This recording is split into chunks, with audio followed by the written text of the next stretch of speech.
Take seats as you were. Greetings of the day, ladies and gentlemen. My name is Major Mike Webb, and as much as I hate to interrupt the flavor of the day, insurrection and trial, as we find with fresh troops deployed to trouble spots around the world, a certain myopia tends to set in where inexperienced soldiers can only see 50 meters in front of them and tend to be attracted by bright and shiny objects like children, which can actually be fatal on a battlefield. So for the next few minutes, we shall be providing a situation brief to look at the big picture view that probably only a strategic counterintelligence military officer could understand and appreciate. And you probably have not been looking at the news around the world, especially since it is not always conveniently fed to you on your remote mobile device, with the soothing content of your preference that tends to reinforce what you believe to already know. This briefing is unclassified. On December 4th, in a joint statement with Senator Marco Rubio for the Senate Select Committee for Intelligence, Senator Mark Warner agreed that the Communist Party of China represented the greatest national security threat to the United States, and emphasized his clear determination and strongly held conviction that the Chinese Communist Party will stop at nothing to exert its global dominance. And that is a quote, will stop at nothing to exert its global dominance. This bipartisan statement was published and disseminated to the press at a time marking nearly the first anniversary since the emergence of a novel coronavirus in Wuhan, in the Hubei province, that to date has been responsible, as of February 13th, for 107,838,255 confirmed cases of COVID-19 around the world, including 2,373,398 deaths worldwide, according to the World Health Organization. And in the United States, which leads the world in infections and fatalities, COVID-19 has been responsible for 22,229,862 laboratory-confirmed cases, 706,574 in the last week, and 473,699 deaths, mostly the elderly in nursing homes, according to the national tracker maintained by the Centers for Disease Control and Prevention. It is of national security significance that at the same time of the emergence of the pneumonia of unknown etiology that was connected to the Hunan wholesale seafood market, where a total of only 27 cases were reported amongst the vendors, and primarily with shared family connections amongst a political opposition in the transitioning industrial and technology economy in Wuhan, the Chinese People's Navy was only for the first time launching its second of only 2 aircraft carriers, the primary workhorse battleship in modern warfare. And by March, with the support of then presidential candidate Joe Biden, Captain Brett Crozier began a retreat of the aircraft carrier capabilities of the United States in the Sino-Pacific theater, where both United States Nimitz-class aircraft carriers, nuclear-powered, were apparently singled out by a novel coronavirus for infection outbreaks, starting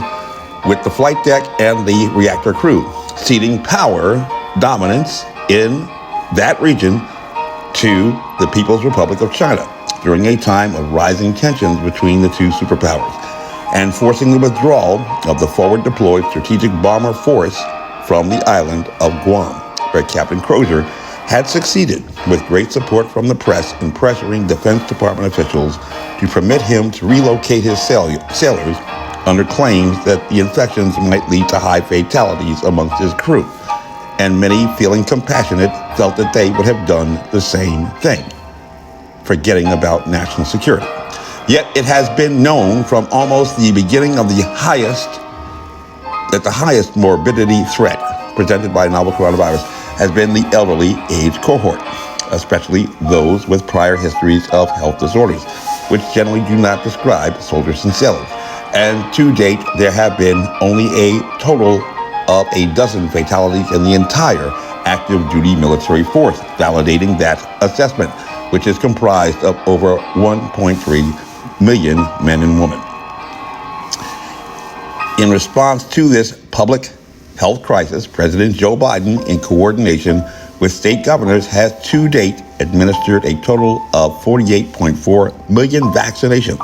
against a validated less than 5% infectious pathogen, by definition not being transmitted from person to person,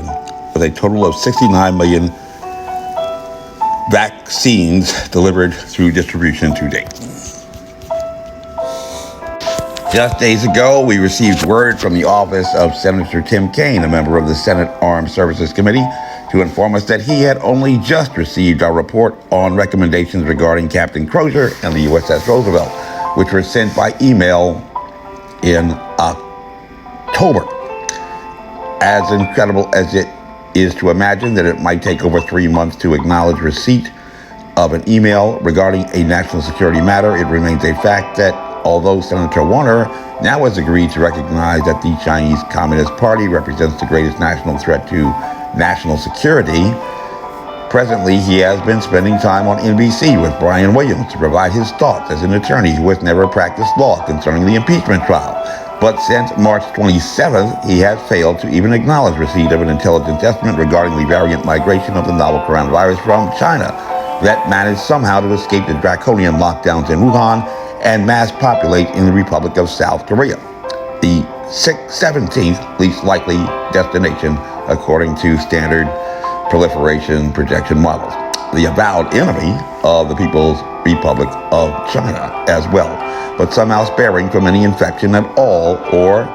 by their official reports, any deaths to date in the Republic of North Korea, a fellow communist nation and their nearest ally within the region.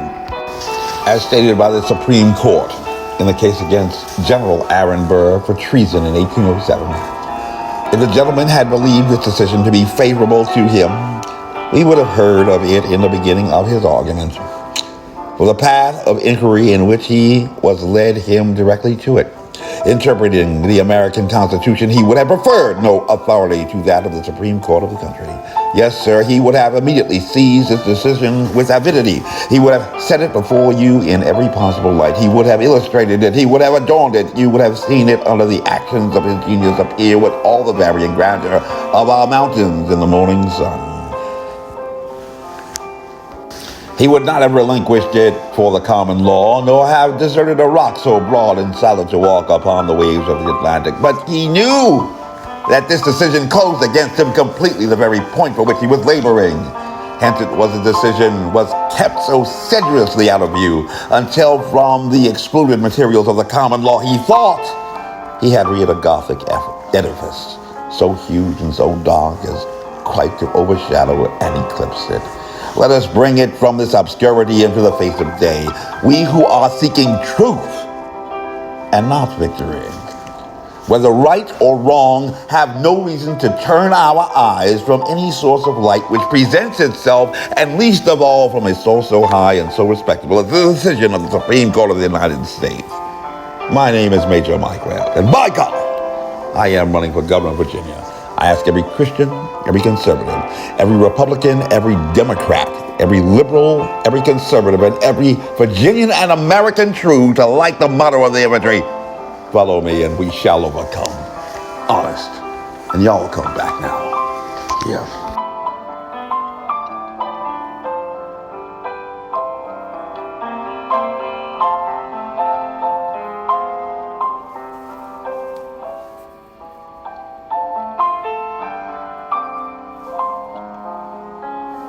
This advertisement was authorized by Mike Webb.